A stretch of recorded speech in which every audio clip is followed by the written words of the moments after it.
this time of the year, I kind of go through it with kids on how to do hockey interviews, and this we've done that one last year, but I think it's actually worth doing again because I look at it this way: when it comes to a hockey interview, no, let me say it this way: is a hockey interview important? Absolutely. Is it going to make or break? It can. But when you go watch a hockey game, if a scout or a general manager or coach, whatever, whoever's scouting a hockey game is watching and everybody looks the same, then obviously you're not standing out, right? So you actually want to stand out in a game so that someone says, okay, I like this hockey player as a player. You identify them, right? You see things that you like. So the same thing goes with the interview, is that at the end of it, during an interview, you want to be able to stand out, because most people, in my experience, and again with the kids, it has nothing to do with them being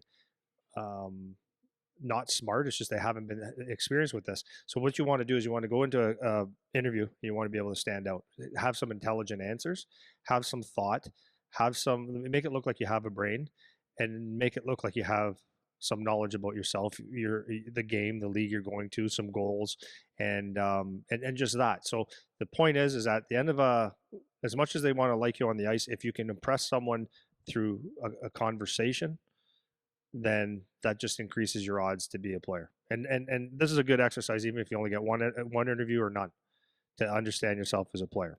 So anything with that? Anything so far? Yeah, I think it goes back to our common theme for everything we talk about, is just being able to have a brain, and actually think about some answers and know a little bit about yourself and be able to speak like an adult and have an adult conversation, which is not just a hockey skill. Like, that's actually just a life skill. So even if you never get one hockey interview ever, you're going to get some version of an interview at some point, and the worst thing you can do is be unprepared for that, or have no answers because you never thought about the question, and I find I run into that a lot with the kids that are around that 14, 15, 16 age group. It's like no one has ever pushed them to have to think about anything. Yeah. Like, the one thing I was going to say is the other night I told guys coming in for the off-season program that it's really important that they have a notebook or something to track what their progress is, right? Yeah. And I left it at that. And I left it at that. Like I said, you need something to track your progress or to write down information that you think is useful or whatever, right? Which seems to be self-explanatory, but I guess it's kind of a vague statement, like track your progress. Like, what do you mean track your progress, right? Yeah. So I had one of the kids at the workout. He came up to me towards the end of our first workout and he goes, "Man, I brought this notebook and I didn't even write in it. Like, what was the point of me bringing the notebook?" And I'm like, "Well, like, why do you think I asked you to bring the notebook? Like, what's the notebook for?" And he's like, "Well, I don't know." And just didn't think. Like, take 4 seconds and actually think about the answer before you just spout out, "I don't know," right? Actually think about it. Right. He's like, "Well, you said to track your progress." I was like, "Yeah. So what does that mean?" He's like, "Well, I don't know. Like, what am I supposed to write down?" I'm like, "Well, I don't know. What could be an option of something that you write down? Like, what did we do today? What exercises did we do? How much weight did you lift? How much did you do each set? Was it hard? Was it easy? Could you have done more?" Yeah. And those just doesn't know to ask those questions. Yeah. And I find that's a very common thing with a lot of kids that are in that teenage group, I guess. Yeah. And I don't know if it's a function of just that they're young, or if it's a function of what are your teachers teaching you in school? Like, you're supposed to be learning how to think, or your parents or whatever. So I don't know what's the issue. I don't know why it doesn't it's such matter a problem, what the issue is, right? Yeah. It doesn't matter. The point is that they got a good lesson from you. Right. That's the point. The point is that that someone that they look up to, someone that is trying to help them, gave them advice of bringing a notebook in, and that's where Charlie and Jerv started writing everything down, their workouts and stuff. Remember when they started doing that? Because it's funny, right? They saw how everybody eats here.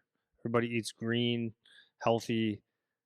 So what do they want to do? They want to be like that. So they noticed that I do it, you do it, Dalton did it, Zach did it. We all wrote down our workouts so that we know what we did, how we did it. So the fact that they came in here, I actually, as much as you want to slap them, right? And I get that. The other side is that he said, "Okay, I brought this in, and why?" So now it's one step. Maybe the next step is he brings a pen the next time. Yeah. Right? Yeah. And maybe the next time he puts the date, and the next time he starts going, oh, that was a good idea, or he starts tracking it. It's a process. So I like it. And that's I don't mean to make it sound no, like I know think that. the kid's an idiot or anything. I'm not saying I know that. It is just that they don't know. Like no one has ever said to them, right. Hey, and I was actually really promised because not the same kid, but these two kids that come in, they're almost exactly the same type of personality. Yeah.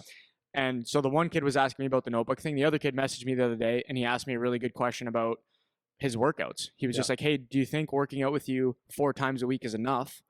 Or should I be doing some more stuff on my own? Right. Like my coach said, I should probably put some weight on. I don't know if that's really what I need to do or whatever. So I'm just wondering about those kind of things. Right. And I was like, first time he's ever asked me like a good question. And I was like, freaking right, man. Like good for you.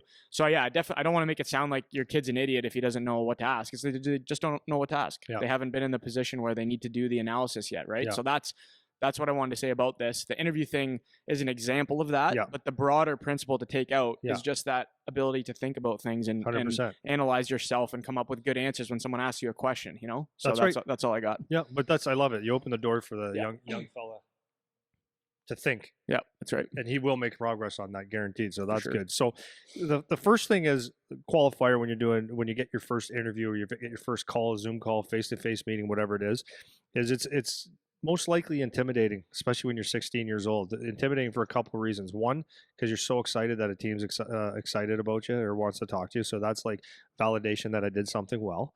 Number 2, you want to impress them. You want them to like you. Number 3, this person could hold a part of your future in your hands. And I don't know what number I'm on, but this person is probably much older and may have played in the National Hockey League. Or something like that. So he looks old and crusty and tough and all these kind of things. So it can be intimidating. So the first thing that you want to do though when you're speaking is take a breath and all that kind of stuff. But this is not about giving you the right answers. This is about giving you an idea. This is about helping you think and helping you formulate opinions of yourself. And the first thing I would do is make sure that you speak with an outdoor voice. There's so many times when I talk to the kids, when we do like a mock interview or ask them questions, say, so who do you play like? And they're like, play like, it's like, I can't hear you, man. Like you have to speak up because if, like you don't make it hard on someone. And I use the other example is that if you're coming in here for a job interview, that's what they're doing when they're interviewing you. They're looking like, how can we like you more? Or like stand out, right? So if you're talking real sheepishly and you don't want to sound like the battery's dying. That's right, exactly. So that's one thing. It's just you get used to speaking in a maybe even above your normal voice, so that it sounds like you have a little bit of life. Yep. You know what I mean? So that would be one. And then also especially if you're doing a video or a meeting, I would say dress appropriately. I mean, that shouldn't be something I have to say, but this is something that I have to say because a lot of people just don't put a lot of thought into how they look. So you have to remember again that and this goes throughout the whole season, right? And I told Charlie, until you're in the National Hockey League, it applies because someone's always judging you. When you walk in, if your hair is like just rat shit, it looks like you combed it with a ham sandwich. That's not good. That doesn't look like it's professional. If your clothes are like, who gives a rip, then that reflects on you. So look appropriately, dress appropriately. I'm not saying dress like you're going to the grave, right? Like you're going to a funeral, but dress appropriately, like professional, right? And have the hair combed. Like it's actually important. It's not even that it's that important. It helps you, right? It helps that you took care of yourself. You took the time. So to me, if I'm sitting there and Mark Hunter from the London Knights wants to interview me, who worked in the NHL and has one of the best franchises in the junior hockey, if he wants to talk to me, if I sit there with my hair combed and maybe a button-up golf shirt or a golf shirt with a nice pair of pants or whatever, at least he looks at me and goes, okay, the kid took the time to comb his frickin' hair and shave, right? He didn't come here thinking like we're doing a rap session here. Yeah. Right? It's important. Well, one thing I noticed, we had the OHL Cup final on the other night in here, and they were doing some interviews with some of the kids that were nominated for like Player of the Year or whatever. Right. And so they had like a little 15-second interview with each of these kids. Yeah. And the same two things right away stand out. It's the voice. Do they sound like they're scared? Number one. Yeah. And number 2 is, what are they wearing and how is their hair done? right? Their appearance. That's exactly what people go to. Those are the 1-2 punch, right? So some of these kids with their like long scraggly hair to here, it's just a mess. It's like, man, did you not know that you were having, that's what it looks like, you know? Or their bad suit that doesn't match, or they think it looks cool or whatever, or not, or they're wearing a baggy sweater. It's like, you don't look like you gave a shit about this at all, you know? So it's like just little things like that. And it's like you said at the start, is it going to make or break you? Probably doesn't change how you play hockey. No, it's not going to, like, it's going to make or break you, but it might help you. It might help you. And it might hurt you. Right. So it might hurt you is the key, right? So maybe even at best, if it's a wash, that's better than having it hurt you. Right. So it's always better to err on the side of presenting yourself appropriately, you know?